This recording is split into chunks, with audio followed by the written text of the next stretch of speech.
Hello there. So today I'm just going to be a little bit ranty, and I'm just going to tell you about a few makeup products that really disappointed me. I mean, to say these disappointed me is an understatement. The more expensive the product, the bigger the disappointment. Okay, so the first product is by the Ordinary brand. This is the Coverage Foundation. I did do a first impression on this. I had such high expectations, which is probably one of the reasons why I was just so fecked off when it didn't work out. I'd heard so many kind of, rave reviews about this. At first, it was good, and I was like, yes, this is looking like it's going to be a really good situation, but very quickly it just declined. I have oily skin, okay, so I don't know if this is because I have oily skin, but I just found that this just had zero lasting power. You know, like some liquid lipsticks can kind of wear away gracefully, or you get some that just like look so ratchet as they're just like disappearing. This is that in a foundation form. I just found that after an hour or so on my skin, it would get really patchy, and this actually reminded me a lot of the It Cosmetics Your Skin But Better CC cream, in the sense that it just had no lasting power on my oily skin. I think the coverage was that extraordinary considering it's called Coverage Foundation. I mean, it's like buying a milkshake and there being no milk in it, and you're like, excuse me, like, I've been jacked. Okay, so the next product, I kind of feel a bit bad talking about because one of Honey's friends brought it me back from New York, and it's such a generous gift, and he obviously spent a lot of money on it, so I do like feel so bad about it. So this, look, there's me. I mean, really, this is kind of postmodern right now, but this is the Narcissist blush palette. Features 6 blushes ranging from like bright pink to a deeper kind of plummy shade, and then you've got peaches, you've got champagne, you've got a mixture of mattes and shimmers. I was so super disappointed with this. I expected so much more.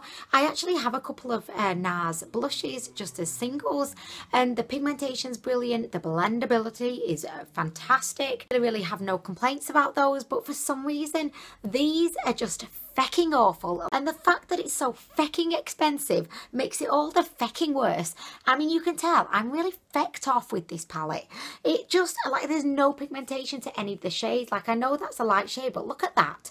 It just does not look good. And you know me, I love buying makeup from AliExpress, like super cheap makeup. This just is an embarrassment, quite frankly. It's an embarrassment to makeup everywhere. I just feel like you don't get anything from this palette. It's like having a boyfriend that just refuses to engage in any kind of conversation, and you just don't get anything from them, and they can't even get a boner. I mean, really. That was too much.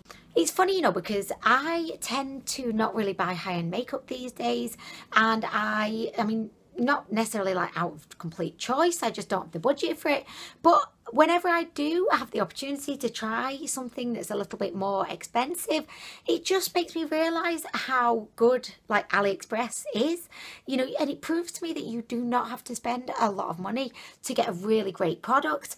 I just think that this is like one big fecking mess. Don't reach for it. Like, I'm not excited about it. You would think, wouldn't you? I would be so excited about this, and believe me, initially I was, until I put the goddamn thing on my face, and then I was just fecked off. I mean, really, I just can't even look at it anymore. Literally, I just use this as an ornament now, and it looks dirty as hell, and I know I should clean it, and I should probably have cleaned it for this, but the whole situation of this fecks me right off. I mean, really. Okay, so next we have another high-end item. You'll see there's a theme here. A lot of these items are high-end. I mean, really. So this is the Luminous Silk Foundation. Ooh, Luminous Silk, okay. Can we have some Veuve Clicquot champagne with this one, please? This is an Armani. I mean, really, Armani, like, seriously. I bought this because I had a little bit of money and I wanted to treat myself, and I thought, do you know what? Let's buy it, Anwen. You're going to love this. You're spending so much money on it. This is going to be a fabulous foundation. There's nothing special, in my opinion, about this foundation. I was kind of expecting that I was going to put it on and then little Chippendales were going to fly out of my pores and perform like, you know, the Magic Mike dance on my face. So admittedly, I had super high expectations, but this just, I don't know, I would be looking at myself in the mirror like, okay, when is the fabulosity about to begin? I mean, when will it start? It never did. It never did. I mean, I love, like, my number 7 Beautifully Matte. I love my CoverGirl Ready Set Gorgeous. I love my Maybelline Fit Me Matte and Poreless. And I do not love this. And it's so sad because when I think about how many of the Maybellines Fit Me Matte and Poreless I could have bought for the same amount of this fecking mistake over here, makes me feel really salty right now. I know that a lot of people with dry skin really favour this foundation and just think it's the best thing since the vibrators were just... can't say that. I know a lot of people with dry skin really like this foundation and just think it's the best thing to come along since toasters. I mean, really, but I mean, toasters, they make our life so much easier. They're so convenient. I mean, could you imagine not having a toaster? I could not imagine that. I don't like it. In a nutshell, I expected it to be flawless.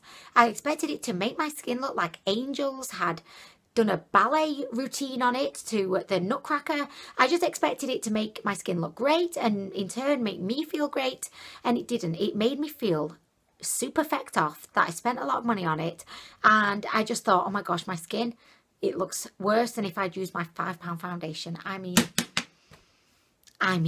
Okay, so next we have a product by Too Faced, and this is the Size Queen Mascara, otherwise known as the most extravagantly sized mascara wand to ever walk the earth. I mean, look at this. And just to give you like a frame of reference about how big this is, if I compare it to my Maybelline Luscious Lashes mascara, look. So there is that one, just like your average sized wand. And look at this. I mean, oh my gosh, how insecure does my Maybelline feel right now? It's saying, oh my gosh, I'm feeling so sad about my situation of being so small. But no, Maybelline, don't worry, because for your purpose, we need you to be like that. I mean, average is a good size. I mean, this, look at this. Look at this. How are you supposed to get any kind of precision or just any kind of decent application with a brush of this magnitude?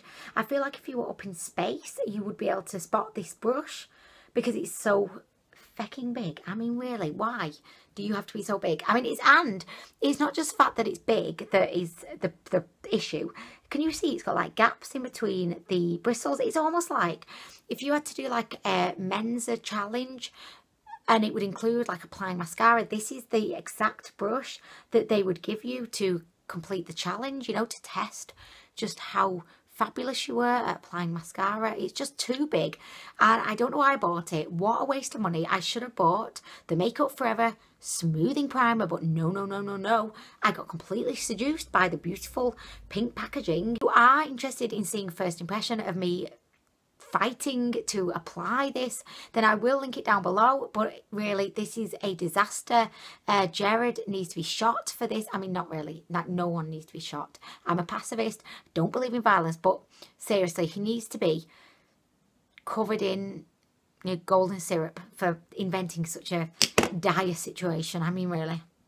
Next we have the One and Done Cream by Urban Decay. I was so excited about this.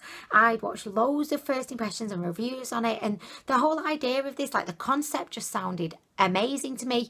That it was meant to be like a BB cream, it was meant to have a really good amount of coverage, it's got SPF in it, it was meant to smooth over pores. I mean, this promised so much and delivered nothing. I mean, really, the coverage wasn't that good, and I just found that it kind of made my skin look very dry. It was patchy, and it's a real shame because I really wanted to like it. I just made myself use this up out of sheer persistence that I wanted it to work. I was like, no, I'm not giving up on you. I am not giving up on you, unlike Rose in Titanic. Jack, of course I will never let you go, Jack. Her hand gets a bit of cramp and off he goes, and it's like, Rose, I mean, really, how fickle are you?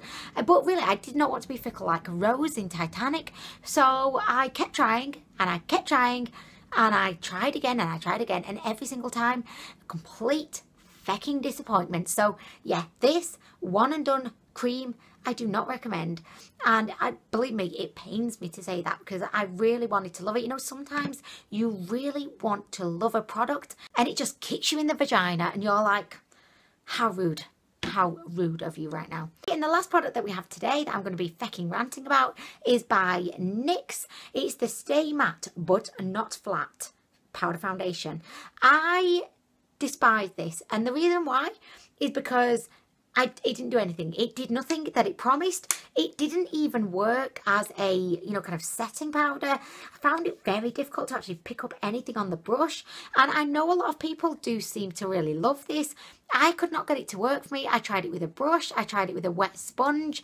And to be honest, like both ways, it just did nothing. It didn't work as a powder foundation. It didn't give me any kind of coverage. I thought, okay, well, it's fine. I can repurpose it as just like a setting powder. No, it didn't want to do that either. Another issue that I had with it, it was so drying, like on my skin. And this is coming from a girl with oily skin. I found this to be horrifically drying. Shortly after trying this, I tried the Maybelline, I think it's Super Skin powder foundation. Oh my gosh, I mean, that one put this one to shame so much. I loved that one, and it definitely restored my faith in powder foundations. This one for me was just a bag of balls. I mean, really, a bag of balls. I didn't like it. Hairy balls, not just balls. Hairy balls that I haven't showered in a week. I mean, that's how bad I didn't like it. Or is that, no, what? That's how bad I hated it. I don't like using the word hate, but you know, anyway. So that's it. Okay, so that brings us to the end of this fecking video. I hope that you've enjoyed it. Everyone's so different when it comes to makeup preferences. I hate myself for saying this right now, but I feel kind of like, oh my gosh, well, I should say it. If you happen to love any of these products, please don't be offended. Just understand I am a different individual. And just in the same way that you may like to smear chocolate upon your partner's foot and lick it off his toes, I do not like that, and that makes us different people and we have different preferences. Thank you so much for watching. I hope you're having a great day so far, and I'll be back soon.